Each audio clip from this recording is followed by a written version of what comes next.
अहिंसा के अवतार परम पिता परमात्मा प्रभु महावीर स्वामी को भावंदन। आत्मज्ञानी सदगुरुदेव युग प्रधान आचार्य सम्राट पूज्य श्री शिवमुनि जी महाराज साहब, उत्तर भारतीय परिवर्तनी श्रमणी सूर्या डॉक्टर गुरानी श्री सरिता जी महाराज साहब, सरल आत्मा सरल मनो सदगुरु वर्या श्री अजय कुमारी जी महाराज साहब, श्रमणी गौरा प्रज्ञा ज्योति प्रवचन प्रभाविका डॉक्टर गुरानी श्री शिवाजी महाराज साहब के पावन पवित्र चरण कमलों में कोटि कोटि वंदन नमन। आज की प्रातःकालीन प्रवचन सभा में आप सबका हार्दिक स्वागत है, हार्दिक अभिनंदन है। गुरु कृपा से आप तत्वों की चर्चा श्रवण कर रहे हैं। तत्व के अंदर आपने पाप तत्व को श्रवण कर रहे हैं, जिसके अंदर हमारे 17 पाप संपन्न हो गए थे। आज पापों की श्रृंखला के अंदर अंतिम पाप 18वां पाप, जिसका नाम है मिथ्या दर्शन शल्य। इस पापों को 18 पापों का सरताज कहा जाता है। 18 पापों के अंदर ये पाप राजा के रूप में गिना जाता है। जिस प्रकार कहते हैं, एक रेल की गाड़ी होती है और गाड़ी का जो सबसे पीछे वाला डिब्बा होता है, उसमें गार्ड खड़ा होता है और वो गार्ड क्या दिखाता है? झंडी दिखाता है। उस झंडी से संकेत प्राप्त करके रेल ड्राइवर रेल को क्या करता है? चलाता है। उसी प्रकार कहते हैं, इन 18 पापों के अंदर ये लास्ट वाला डब्बा कौन सा है? मिथ्या दर्शन शल्य का है। तो इस मिथ्या दर्शन शल्य ने जैसी झंडी हमारी इस आत्मा को दिखाई, वैसे हमारे परिणाम होते चले गए। जब अशुभ झंडी दिखाई तो अशुभ परिणाम, और जब शुभ झंडी फहरा दिखाई तो शुभ परिणाम। तो कहते हैं ये जो पाप है ये 3 शब्दों के योग से बना है। सबसे पहला मिथ्या, फिर दूसरा दर्शन, और तीसरा शब्द शल्य। तो सबसे पहले हम जानेंगे शल्य को। शल्य का अर्थ क्या होता है? काटा। क्या होता है? काटा। जैसे कि किसी की सर्जरी होती है, सर्जरी को भी हिंदी में क्या कहते हैं? शल्य चिकित्सा। कोई जो सर्जन होता है उसके हिंदी में लिखा होता है शल्य चिकित्सक, कि ये हमारे शरीर के अंदर कट करके क्या करता है? उस वेदना को दूर करता है। अब वो जो शल्य होता है, जो वो कांटा लगाते हैं, वो सर्जरी करते हैं, वो सबकी क्या हो सकती है? अलग अलग हो सकती है। जिसको जो बीमारी होती है उसके लिए वैसी क्या करी जाती है? सर्जरी की जाती है। तो हमारे यहाँ पर कहते हैं कि ये जो शल्य होता है, ये जो उसको हम हिंदी में काटा कहते हैं, काटा यदि चलते चलते पैर में चुभ जाए तो हमारी गति को क्या कर देता है? रोक देता है। क्योंकि आप लोगों का काम तो कम पड़ता हो कि पैरों में क्या पहने होते हैं? चप्पल है, शूज है। हम लोग नंगे पैर जब विहार करते हैं तो कई बार अचानक से ही कांटा क्या हो जाता है? चुभ जाता है। कई बार ऐसा होता है छोटी छोटी कीलें पड़ी हुई होती है, चलते हैं और पैर में क्या हो जाती है? लग जाती है। कई बार कोई बीड़ी सिगरेट पीता है और वो गरम गरम पैर में क्या हो जाती है? लग जाती है। और लगने के बाद चलने की गति क्या हो जाती है? रुक जाती है। और रुकने के साथ ही जब उस कांटे को निकाला जाता है, निकालने के कुछ देर बाद भी क्या रहती है? चुभन रहती है। फिर थोड़ी देर के बाद ब्लड सर्कुलेशन नॉर्मल होता है, तब ये शरीर क्या हो जाता है? नॉर्मल हो जाता है। हमारे प्रतिक्रमण के अंदर 3 प्रकार के ये शल्य बताए हैं। जो शरीर में चुभता है वो तो क्या होता है? काटा होता है। और आत्मा को भी चुभने वाले 3 क्या होते हैं? कांटे होते हैं। जिसके अंदर पहला होता है माया शल्य, दूसरा होता है निदान शल्य, और तीसरा होता है मिथ्या दर्शन शल्य। तो माया शल्य, माया के बारे में आपने सुना। माया किसे कहते हैं? छल कपट का दूसरा नाम क्या है? माया है। यानी कि जब कोई व्यक्ति छल कपट करता है तो वो कांटा उसकी आत्मा में क्या हो जाता है? चुभ जाता है। और वो कांटे के माध्यम से चलते हुए तो थोड़ी देर के बाद गति क्या हो सकती है? ठीक हो सकती है। परंतु वो छल कपट पूर्वक व्यवहार किया और आत्मा पर क्या लग गया? माया का कांटा लग गया। उस कांटा को यदि दूर नहीं किया तो ना जाने कितने जन्म क्या हो जाते हैं? खराब हो जाते हैं। दूसरा शल्य कौन सा होता है? निदान शल्य।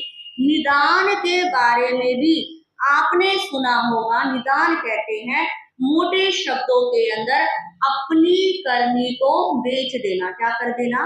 अपनी करनी को बेच देना। अब वो करनी कोई भी हो सकती है, चाहे हमारे जप की करनी हो सकती है, तप की करनी हो सकती है, स्वाध्याय की करनी हो सकती है, दान की करनी हो सकती है। यानी कि जिस भी चीज के पीछे कुछ पाने की क्या हो जाती है?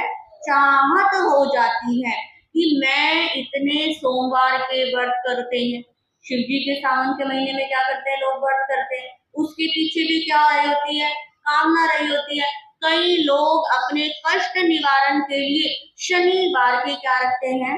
आइंबिल रखते हैं कि मेरे आइंबिल करूं और मेरे कष्ट क्या हो जाए? दूर हो जाए।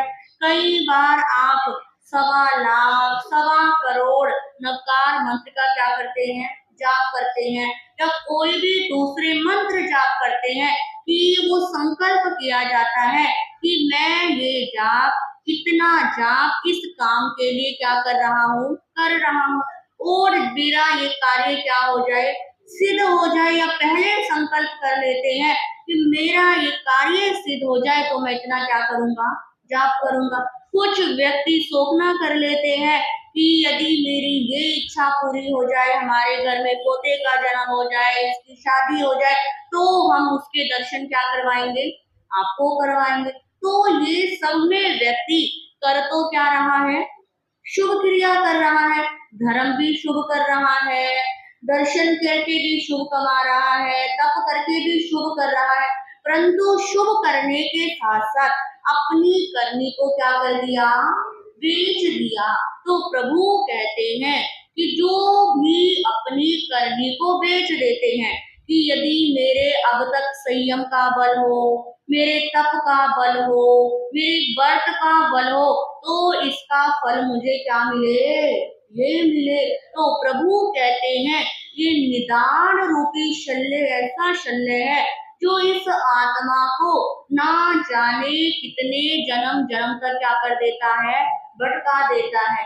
कई बार आपने सुना होगा कि महापुरुष ऐसी करनी कर लेते हैं, यदि मेरी करनी का फल हो तो अगले जन्म के अंदर मैं इसको मारने वाला बनूं।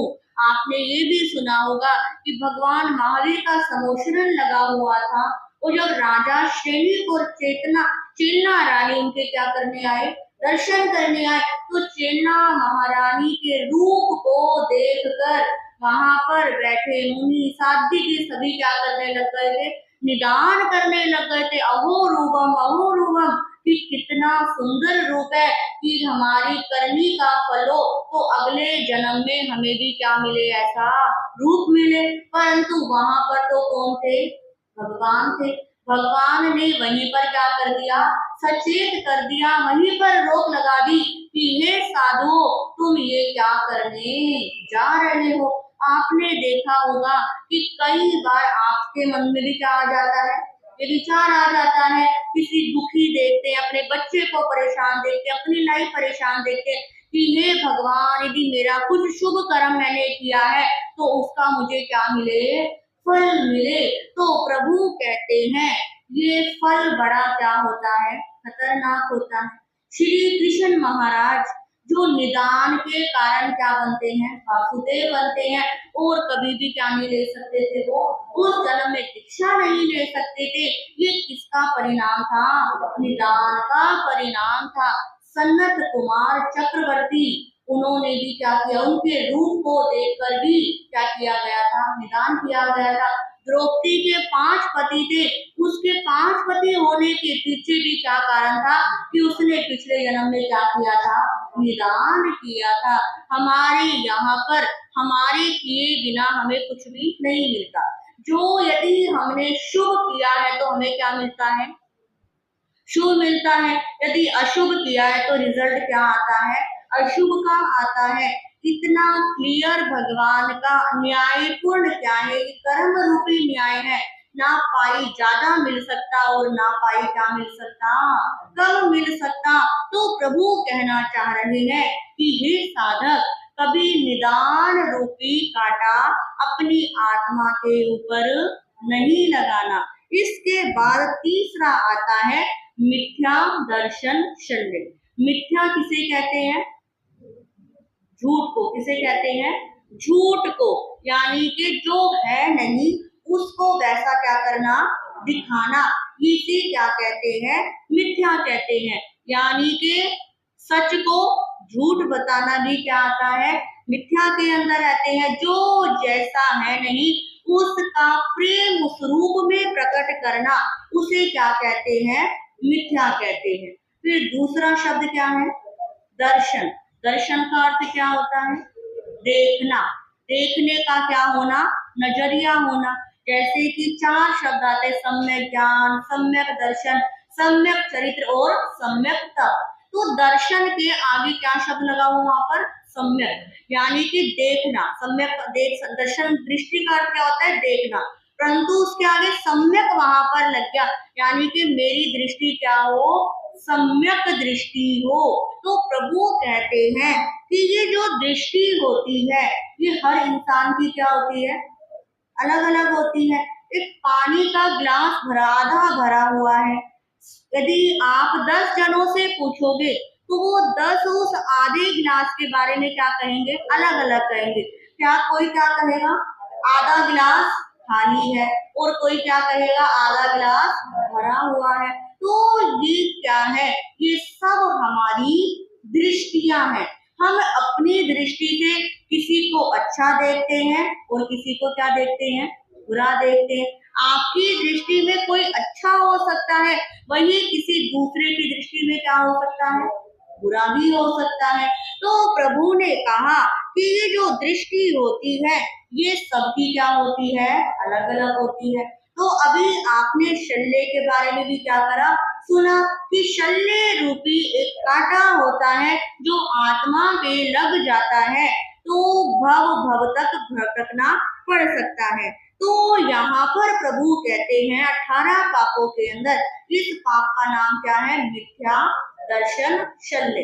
तो यहाँ पर कहा गया कि जब व्यक्ति की सोच ही क्या हो जाए, विपरीत हो जाए, जब व्यक्ति की आत्मा के ऊपर धर्म से कोई लेना देना ना रहे, धर्म करने में अरुचि आए और अधर्म में क्या आए, रुचि आए, तो समझना इस व्यक्ति का कौन से पाप के अंदर प्रवेश हो रहा है, मिथ्या दर्शन शल्य पाप में क्या हो रहा है, प्रवेश हो रहा है। कहते हैं एक घड़ा है और घड़े के ऊपर जैसे मिट्टी का क्या होता है, ढक्कन ढका हुआ होता है, और उस ढक्कन के ऊपर आपने एक दिया रख दिया, दिया क्या कर दिया, जला दिया। अब आप मुझे बताओ क्या वो जो दिया उस घड़े के ऊपर, ढक्कन के ऊपर रख के जलाया है, क्या उसका प्रकाश नीचे घड़े में पहुंचेगा, क्यों नहीं पहुंचेगा, क्योंकि क्या लगा हुआ है, ढक्कन आवरण बना हुआ है। उसी प्रकार प्रभु कहते हैं कि जब तक ये साधक तेरी दृष्टि सम्यक नहीं होगी, तेरी दृष्टि क्या रहेगी, जब तक तेरी दृष्टि मिथ्या दृष्टि रहेगी, तब तक आप जितना मर्जी धर्म कर लो, जितना मर्जी स्वाध्याय कर लो, तब तक इस आत्मा में सम्यक दर्शन का प्रकाश होने वाला नहीं है। कहते हैं यदि एक बार सम्यक दर्शन की प्राप्ति हो जाए तो समझना भव से पार होना क्या हो गया है, निश्चित हो गया है। भगवान महावीर का जीवन आप सब जानते हैं, भगवान महावीर का कल्याण हुआ भगवान महावीर के भव में, परंतु एक नए साल के भव में उनको क्या मिल गया था, एक वीजा मिल गया था सम्यक दर्शन की प्राप्ति के बाद कि अब ये आत्मा एक ना एक दिन क्या प्राप्त करेगी, मोक्ष को जरूर प्राप्त करेगी। नहीं तो नए साल से पहले भी कितने भव थे, अनंत भव हो चुके थे, उसकी क्या नहीं है, गिनती नहीं है। तो इसी प्रकार हमारी इस आत्मा ने भी अब तक सम्यक दर्शन की स्पर्शना नहीं की है, अब तक हमें संकित की प्राप्ति नहीं हुई है। हम धर्म भी करते हैं, दान भी करते हैं, सब कुछ करते हैं, परंतु हमने अपनी आत्मा के ऊपर क्या लगा रखा है, वो ढक्कन लगा रखा है। वो दिया तो जलता है पर उस दिए का प्रकाश भीतर नहीं होता। जब दिया जलता है तो घड़ा बेशक क्या हो सकता है, गर्म हो सकता है, बाहर से प्रकाश दे वाला हो सकता है, उसमें लाइटिंग पड़ सकती है, परंतु उस आत्मा के उस घड़े के अंदर क्या नहीं जा सकता, प्रकाश नहीं जा सकता। तो प्रभु कहते हैं कि हमें प्रयास करना है कि हमारा पुरुषार्थ क्या हो, सम्यक पुरुषार्थ हो। 14 क्या आते हैं, गुणस्थान आते हैं, सबको याद होंगे। 14 गुणस्थानों के अंदर पहला गुणस्थान कौन सा होता है, मिथ्यात्व का गुणस्थान। तो यानी कि मिथ्यात्व किसे कहते हैं, मिथ्या प्लस तत्व, कि जहां पर व्यक्ति हर किसी चीज को झूठ के रूप में क्या कर रहा है, स्वीकार कर रहा है। जैसे कि 10 प्रकार का क्या कहलाया है, मिथ्यात्व आता है कि धर्म को अधर्म और अधर्म को धर्म, साधु को असाधु और असाधु को साधु, संसार के मार्ग को मोक्ष का मार्ग और मोक्ष के मार्ग को संसार का मार। तो ये क्या है? ये हमारा क्या ठहरा हुआ है? ये मिथ्यात्व तो है ही है कि जब इस आत्मा को धर्म करने का मन करे तो पहचानना कि अब मेरी आत्मा सम्यक की ओर क्या कर रही है, बढ़ रही है। और जब मन करे कि अब धर्म नहीं करना, अब 4 महीने बहुत क्या कर लिया, रोज मैं स्थानक में चली गई, रोज मैंने समाई कर ली, रोज प्रवचन सुन लिया, अब मुझे कोई स्थानक में जाने के लिए मत कहना। तो यानी कि 4 महीने तो दृष्टि क्या रही, सम्यक दृष्टि रही। 8 महीने के लिए दृष्टि क्या हो गई, गायब हो गई। परंतु प्रभु कहते हैं कि ये जो सम्यक दृष्टि होती है, जिस जीव के पास होती है, वो हमेशा हमेशा के लिए क्या रहती है, रहती है। उसका मन, उसका वचन, उसकी काया कभी भी भटकती नहीं है। आप प्रतिक्रमण करते हो, श्रावक प्रतिक्रमण के अंदर क्या आता है कि मुझे सम्यक रूपी रतन क्या हो, प्राप्त हो। सम्यक रूपी रतन क्या है कि मुझे इस आत्मा को एक बार क्या मिल जाए, वीजा मिल जाए। और यदि एक बार वीजा मिल जाएगा तो मेरी इस आत्मा का कल्याण क्या हो जाएगा, सुरक्षित हो जाएगा। कहते हैं कि जब इस व्यक्ति को सबसे ज्यादा मिथ्यात्व हावी होने के लिए, मिथ्या दर्शन में प्रवेश के लिए, जब वो 3 पर क्या करता है, श्रद्धा करता है और 3 पर अश्रद्धा करता है, तो समझना इस व्यक्ति का प्रवेश मिथ्या दर्शन शल्य रूपी पाप के अंदर हो रहा है। सबसे पहला कहते हैं सुदेव, सुगुरु और सुधर्म। इसके विपरीत क्या होते हैं, कुदेव, कुगुरु और कुधर्म। तो सुदेव क्या कहते हैं, हमारा समाई का पहला पाठ, उसके अंदर क्या आता है, कौन सा पाठ है, अरिहंतों का, अरिहंतो मह देवो। कि उसमें इसका मतलब क्या होता है, अरिहंत ही मेरे क्या है, देव है। जो अरिहंत देव है उनकी गिनती किसमें आती है, सुदेव के अंदर गिनती आती है। तो प्रभु यहाँ पर कहते हैं कि जो व्यक्ति अरिहंत को ही अपना क्या मानता है, देव मानता है। जैसे अभी वर्तमान समय में सिमंदर स्वामी भगवान हमारे क्या है, अरिहंत देव है। वो महाविदेश क्षेत्र के अंदर विराजमान है। अभी जो उनकी क्या चल रही है, देशना चल रही है, उसके मन में शुभ भाव आते हैं तो कहते हैं उनको रोज जो वंदना करता है, उनकी वाणी को मन में भावना भाता है कि वो कौन सा जन्म आएगा जब मैं भी भगवान के समूह शरण में जाकर उनकी वाणी को क्या करूंगा, श्रवण करूंगा। तो प्रभु कहते हैं जिसकी इसमें क्या रहती है, श्रद्धा रहती है, वो क्या होते हैं, सुदेव होते। इसके विपरीत क्या होते हैं, कुदेव, यानी कि जिनका जिनका अभी कल्याण हुआ है या नहीं हुआ है, इसके बारे में क्या आपको पता है, नहीं पता। क्योंकि क्या पता जिस देव को आप पूज रहे हो वो खुद ही क्या कर रहा हो, किस जन्म के अंदर हो, परंतु हमारे देव का तो कल्याण होना क्या है, निश्चित है। महाविदेश क्षेत्र में जब अंतिम समय आएगा तो वो क्या हो जाएंगे, सिद्ध बुद्ध और मुक्त हो जाएंगे। तो कहते हैं कि सुदेव वो होते हैं जो हर स्थिति के अंदर क्या रहते हैं, संभाव से रहते हैं, ना किसी पर प्रसन्न होते हैं और ना किसी पर पीड़ित होते हैं।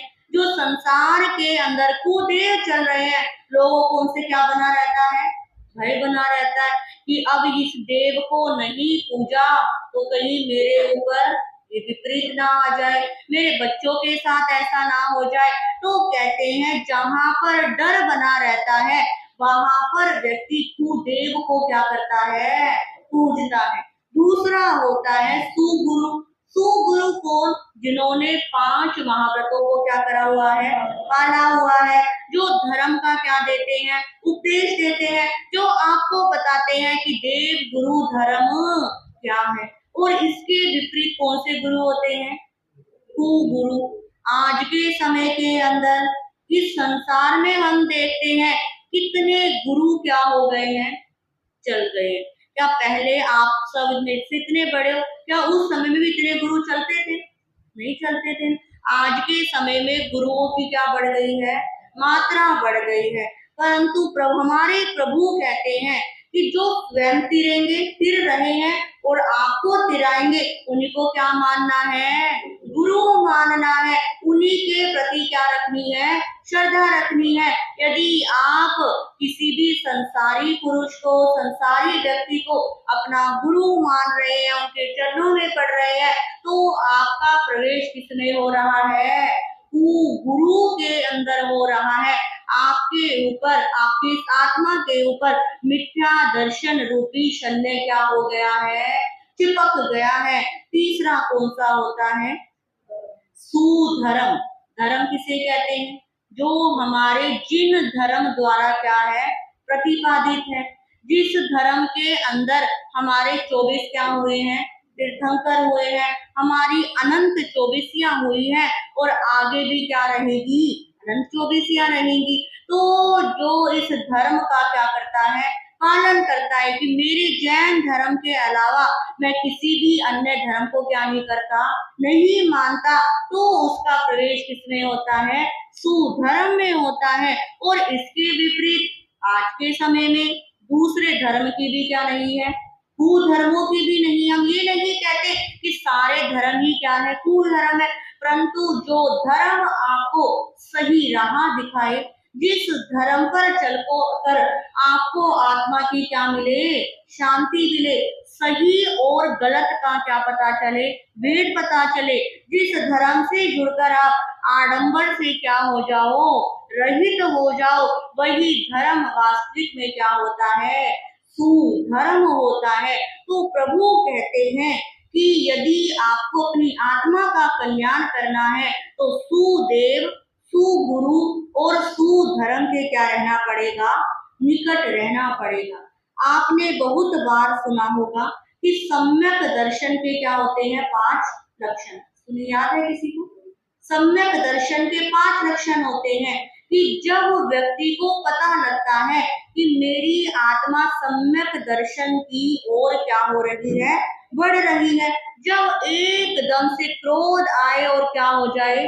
शांत हो जाए। अरे इतना गुस्सा करके क्या करना? तो भी उस आत्मा को सम्यक दर्शन की क्या हो सकती है? प्राप्ति हो सकती। यदि हर समय मोक्ष की क्या बनी रहे? अभिलाषा बनी रहे। आप यही भावना भाव की है भगवान, अब अगला जन्म या एक ना एक जन्म में मुझे कहाँ पर जाना है? मोक्ष में जाना है। कुछ व्यक्ति तो ऐसे मिल जाते हैं, यदि उन्हें कहो कि मोक्ष में जाने की क्या रखो? भावना रखो, तो हमारी बहनें कहती है कि महाराज वहां पर जाकर क्या करेंगे? ना कोई सहेली मिलेगी, ना घूमना फिरना मिलेगा, हम तो वहां पर जाकर क्या हो जाएंगे? बोर हो जाएंगे। हमें क्या नहीं जाना? मोक्ष में नहीं जाना। तो ऐसे बहनों की कौन सी दृष्टि है? सम्यक दृष्टि कहोगे या मिथ्या दृष्टि? मिथ्या दृष्टि। एक बहन को मैंने बोला तो उसने कहा महाराज ऐसा करूंगी, आप कहते हो मोक्ष में जाने के लिए मैं चली जाऊंगी, अपने साथ बहुत सारा ऊन का बोरा ले जाऊंगी, वहां पर मैं खाली बैठी बैठी स्वेटर क्या करती रहूंगी? सीलती रहूंगी और अपने बच्चों के लिए क्या करती रहूंगी? आगे आगे बेचती रहूंगी। तो ऐसी दृष्टि वालों की भी संसार के अंदर क्या नहीं है? कमी नहीं है। तो प्रभु कहते हैं कि ऐसे व्यक्तियों की कभी क्या नहीं हो सकती? सम्यक दृष्टि नहीं हो सकती। और जो ये भावना भाता है कि हे परमात्मा मुझे संसार सागर से क्या कर दो? पार कर दो। इस आत्मा के ऊपर लगे हुए कर्म को क्या कर दो? दूर कर दो। और हर समय हर किसी प्राणियों के लिए दया का जो भाव रखता है, वही व्यक्ति एक दिन क्या हो सकता है? सम्यक दृष्टि हो सकता है। तो ये सम्यक दृष्टि, मिथ्या दृष्टि आपने क्या करा? सुना। तो ये पाप हमें मोटे रूप में यही प्रेरणा देता है कि हे साधक, तू अपने आप को क्या करो? टटोलो कि मैंने कितनी बार इस आत्मा का ध्यान रखा है, कितनी बार मैंने बुरे कर्म करके इस आत्मा को क्या पहुंचाई है? चोट पहुंचाई है। और आपने नोट किया होगा कि ये जो हमारी आत्मा होती है, ये हमेशा हमें सही गलत की क्या पहुंचाती है? आवाज जरूर करती है।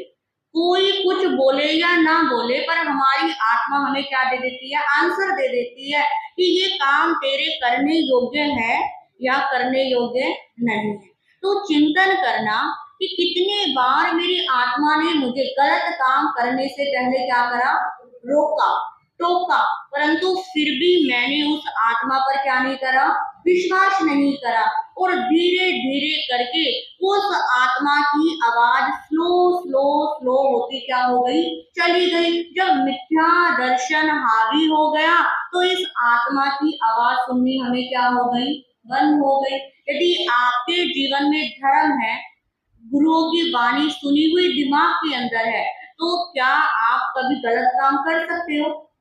यदि गलत काम कभी मन में भी आएगा तो आएगा नहीं। महाराज जी ने कहा था, अब मैंने 18 पाप सुने, मुझे किसी के ऊपर क्या नहीं करना, बुरा आरोप नहीं लगाना, मुझे कोई पाप नहीं करना। तो ये क्या है कि इस आत्मा के ऊपर अब धीरे धीरे करके ये आत्मा कहाँ आनी शुरू हो गई है, थोड़ी थोड़ी ऊपर आनी शुरू हो गई है। तो जिसके अंदर ये जागृति आ गई होगी, सही गलत से पहले किसी भी काम को करने की पहचान आ गई होगी, तो प्रभु कहते हैं उस आत्मा का इस 18वें पाप से क्या होना शुरू हो गया, निस्तारा होना शुरू हो गया। नहीं तो ग्रस्त जीवन के अंदर हर समय दृष्टि क्या रहती है, मिथ्या ही दृष्टि रहती है। उसका ऐसा हो जाए, उसका वैसा हो जाए, ये वो काम कर ले, ये वो कर ले, तो 24 घंटे में से 24 मिनट भी हमारी दृष्टि क्या नहीं होती, सम्यक दृष्टि नहीं होती। 24 मिनट भी हम अपनी आत्मा के निकट जाने का प्रयास नहीं करते। इसके पीछे कारण है क्योंकि मूल में हमारे क्या लगे हुए हैं, संस्कार ही ऐसे जने हुए हैं कि पिछले अनंत जन्मों के संस्कार क्या होते रहते हैं, एक के बाद एक के बाद एक चलते रहते हैं, जिसके कारण हमें क्या नहीं लगता, पता ही नहीं लगता। तो तत्वों के माध्यम से प्रभु ने कहा कि हे साधक, सबसे पहले तू अपने आप को टटोल, अपने आप से क्या कर, बात कर कि मैं ये पाप क्यों कर रहा हूँ, किसके लिए कर रहा हूँ, इस पाप को करने से मुझे क्या मिलेगा। जब ये 3 क्वेश्चन आप करना शुरू कर दोगे कि मैं झूठ क्यों बोल रहा हूँ, किसके लिए बोल रहा हूँ, झूठ बोलकर मुझे क्या मिलेगा, यदि ये 3 क्वेश्चन रहेंगे तो 18वां पाप क्या, एक भी पाप आप नहीं कर सकते हो। तो ये मिथ्या दर्शन शल्य पाप ने हमें यही कहा कि हे साधक, सबसे पहले तो अपनी दृष्टि को क्या बनाओ, सम्यक दृष्टि बनाओ। हर चीज के अंदर नेगेटिव ना सोचकर पॉजिटिव सोचना क्या करो, सोचो। आज के समय में हम पॉजिटिव कम सोचते हैं और नेगेटिव ज्यादा सोचते हैं। हम स्वार्थ की भावना ज्यादा रहती है, उपकार की भावना कम रहती है। तो हर समय हमारा प्रवेश किसमें हो रहा है, इस मिथ्या दर्शन शल्य रूपी पाप के अंदर हो रहा है। तो ये 18 क्या थे, पाप थे। इन 18 पापों का आपने विस्तार में, जितना मुझे लगा कि आपको समझाना चाहिए उतना मैंने क्या करा, समझाया। अब इन 18 पापों का फल क्या आता है, क्योंकि अब व्यक्ति ने आपने हमने क्या कर दिए, कर्म कर दिए।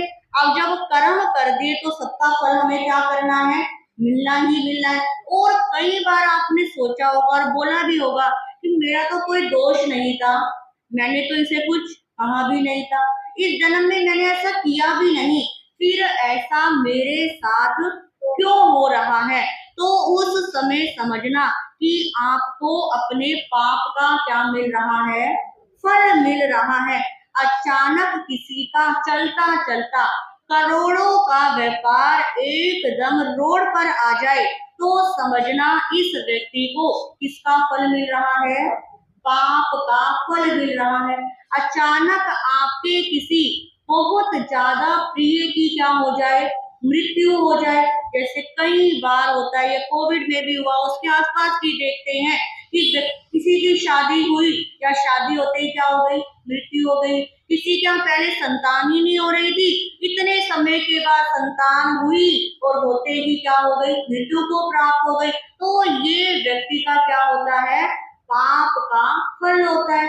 आप किसी की भलाई कर रहे हो परंतु उसके बदले में आपको क्या मिल रही है, बुराई मिल रही है, तो भी समझना कि आपको क्या मिल रहा है, पाप का फल मिल रहा है।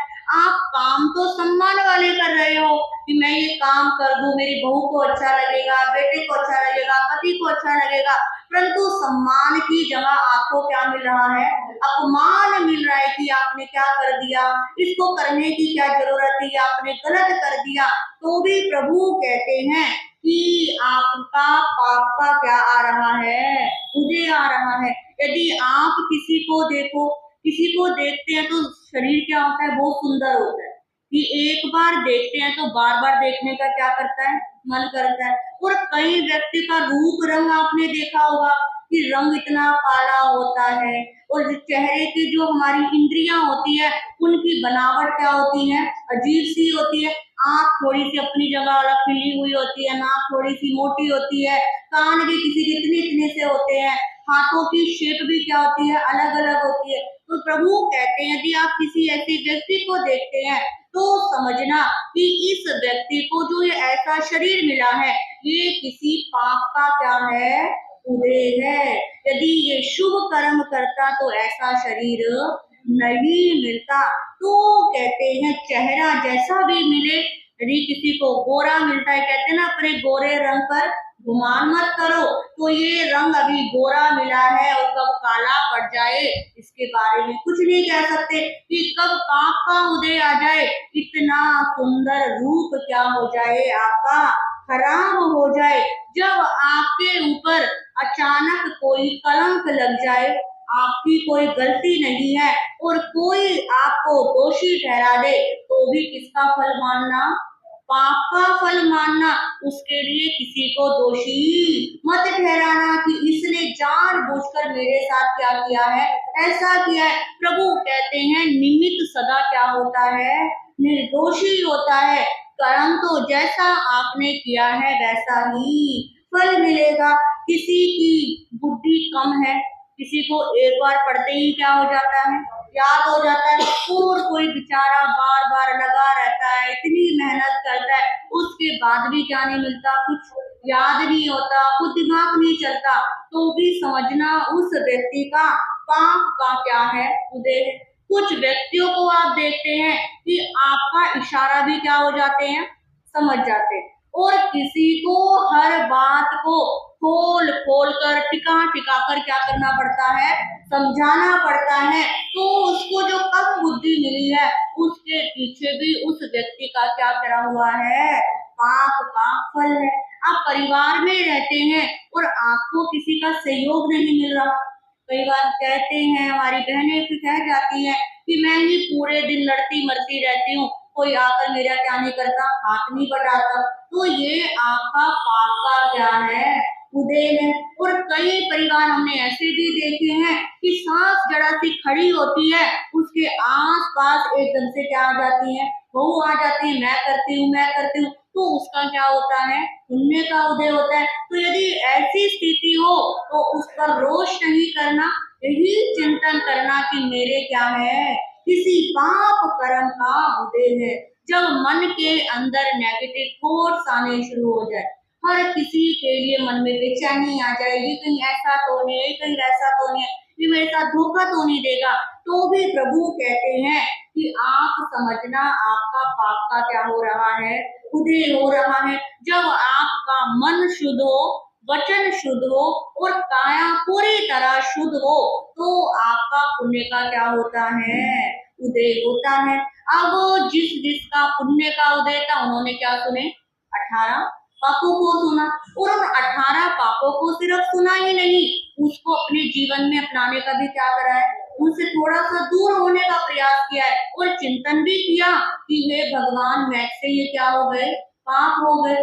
तो जिसका जैसा उदय था उसको वैसा क्या मिला है, फल मिला है। इस चीज के लिए हम किसी को भी दोषी नहीं ठहरा सकते। तो इस प्रकार चौथे तत्व के माध्यम से, पाप तत्व के माध्यम से हमें यही समझाने का प्रयास किया गया है कि हे साधक, अब भी क्या है, समय है, अब भी कुछ नहीं गया, अब तो कम से कम क्या कर ले, सुधर जा, अब तो अपने आप को धर्म में क्या कर ले, लगा ले। अब तो चिंतन कर ले कि मुझे इन पापों से पीछे हटना है।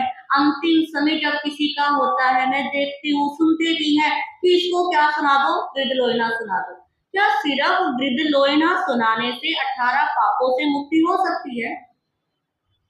मैंने भी आपको सुनाया, क्या आप मुक्त हो गए? नहीं हुए ना। तो सिर्फ सुनाने से या सुनने से कोई मुक्त नहीं हो सकता। तो जब तक कहते हैं जीवन में नहीं उतारते, अंतिम समय संथारा ले लिया, 18 पाप पूरी जिंदगी भर करे हैं। और मैं देखती हूँ आज के समय में संथारा भी फैशन, कि जब डॉक्टरों ने जवाब दे दिया, होश खत्म हो गया, ले भाई महाराज को बोला और क्या करा दो, बचकान करा दो, ना महाराज इधर बोल सकते ना कुछ उधर बोल सकते। तो सीरियल में क्या होता है, संथारा में भगवान ने क्यों बताया कि अंतिम समय तू पहचान, तुझे पता लगे कि मेरा मरण होने वाला है, उस समय प्रभु के निकट अपनी आत्मा को लेकर जा और अपने किए हुए पापों की क्या मांगो, क्षमा याचना करो। जब तक क्षमा याचना नहीं होगी, एक एक पापों का रियलाइजेशन नहीं होगा, तब तक उस संसार से भी मुक्ति नहीं हो सकती। तो 18 पापों को जब तक हम मुक्त नहीं करेंगे, इनसे दूर नहीं हटेंगे, तब तक ये जन्म मरण चलता रहेगा। क्योंकि जन्म मरण खत्म कब होगा, जब हमारा बैलेंस क्या हो जाएगा, पूरी तरह खत्म हो जाएगा। तो अपने इस बैलेंस को खत्म करने के लिए, इस बैलेंस को यानी कि कौन सा वाला बैलेंस, पाप रूपी बैलेंस, ये मत समझना महाराज जी कह रहे हैं कि अकाउंट ही खाली कर दो, ठीक है। तो यानी कि पाप रूपी बैलेंस जो कि आत्मा में लगा हुआ है, अब कोशिश करनी है, चिंतन करना है, रोज एक पाप के बारे में क्या करना है, चिंतन करना है। चिंतन करोगे तो आपको बड़ा क्या लगेगा, अच्छा लगेगा। और एक दिन ये आत्मा क्या हो जाएगी, हल्की हो जाएगी। और हल्की वस्तु कहाँ जाती है, ऊपर। ऊपर जाना है ना, नीचे तो नहीं जाना ना किसी को भी। तो ऊपर जाने के लिए 18 पापों से क्या होना पड़ेगा, मुक्त होना पड़ेगा। तो इस 18 पापों को सबको क्या आए होंगे, समझ आए अच्छे से? किसी को कोई डाउट इन 18 पापों के बारे में? कोशिश पूरी की गई कि सबको क्या है, अच्छे से समझ आए। और इन 18 पापों के ऊपर किसी ने चलने का प्रयास किया, कोई बताना चाहेगा? इन पापों को सुनकर आपको कैसा लगा? हाँ जी, अच्छा लगा। अच्छा, तो हम हर किसी को बोल रहे, ठीक है, आपने क्या रियल में अनुभव किया, इनकी भावना जगी, अपने आप को पूछा कि हम अब तक क्या कर रहे थे, है ना? और कुछ किसी ने अनुभव किया? सबका अनुभव क्या रहा, यही रहा कि अपने आप को आपने देखा कि अब तक हम क्यों पाप कर रहे थे, किस लिए कर रहे थे, और इनको कर कर हमें क्या मिलेगा। तो इसी चिंतन को आगे क्या करना है, बढ़ाना है। कि चर्चा यहाँ पे खत्म हुई है, पर चिंतन खत्म नहीं होना चाहिए। अब आगे 5वां तत्व है जिसका नाम है आश्रव तत्व। ये आश्रव तत्व भी हमारी आत्मा को हमारे और करीब क्या करके जाएगा, लेकर जाएगा। तो उसकी चर्चा सोमवार से क्या होगी, प्रारंभ होगी। तो आ जाना और क्या कर लेना, सुन लेना। इसी के साथ आज नवकार मंत्र का जाप आकाश कुंज से श्रीमती सुनीता जी इनकी तरफ से सुबह बैठ गया है। तो दिन में अपनी बारी का सभी क्या रखें, ध्यान रखें। प्रत्येक शनिवार जब तक चातुर्मास है क्या रहेगा, जाप रहेगा। जिन्होंने नाम लिखवा दिए अच्छी बात है, नहीं लिखवा अपने अपने नाम लिखवा देना।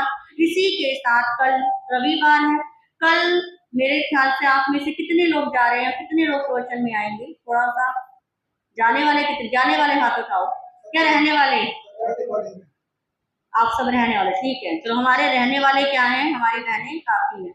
तो कल चाहे हम यहाँ पर 65 यंत्र और छंद का क्या करेंगे, जाप करेंगे। कल का जो जाप है श्रीमती रजनी जैन, धर्म पत्नी श्री गौरव जैन, कल इनके पुत्र गौरव का क्या है, बर्थडे है। उसका 9th क्या है, बर्थडे है। तो उसने बोला कि मम्मा मेरे बर्थडे पर 9th क्या देने हैं, 9 गिफ्ट देने।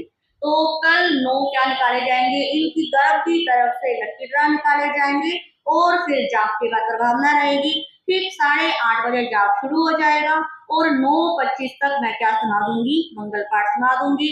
तो जो नहीं जा रहे हैं वो पहले यहाँ पर जाप को श्रवण करके फिर क्या कर सकते हैं, आ जा सकते हैं, क्योंकि कल का क्या है आप सबके लिए बड़ा हैट्रिक डे, किसी को कहीं जाना है, किसी को कहीं जाना है, तो हमारे जैन कॉन्फ्रेंस की, दिल्ली ज्ञान कॉन्फ्रेंस की तरफ से कल सत्यवती कॉलेज के अंदर चारों धर्म गुरुओं के सानिध्य के अंदर क्षमापना का प्रोग्राम है। उसके अंदर जो भी जाना चाहे वहां पर क्या कर सकते हैं, जा सकते हैं। हमारे प्रधान जी तो जाएंगे, जिनको भी जाना हो उनसे क्या कर सकते हैं, साथ में जाना हो तो एक साथ भी जा सकते हैं, अलग जाना हो तो अलग भी जा सकते हैं, जिसकी जैसी व्यवस्था हो वहां पर भी जाने का क्या करे, प्रयास करें। इन्हीं शब्दों के साथ क्या टाइम है, तो 8:30 9:30 तो यहाँ पर है।